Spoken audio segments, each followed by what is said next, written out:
Hey everyone, welcome back to my channel Scale Up. In this quick tutorial, I will show you how you can find your phone contacts on Messenger. It's super easy. If you didn't allow your contacts to access Messenger, so you have to do is turn that option in your phone settings. Go to your iPhone settings and then scroll all the way up and you will see over here apps. Click on that and then search over here Messenger, and then click on that, and then you will comes in this page. You have to do is click on second one option called contacts.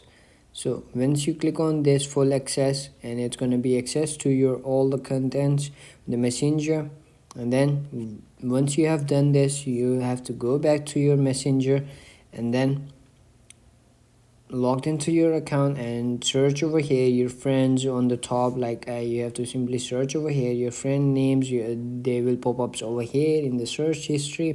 So that's it. That's how you can find your phone contacts on Messenger. It's super easy. If you found this video helpful, don't forget to like my video, subscribe my channel Scale Up, and also drop me a comment for more tips and tricks videos. Thanks for watching. See you in the next video. Have a nice day. Bye bye.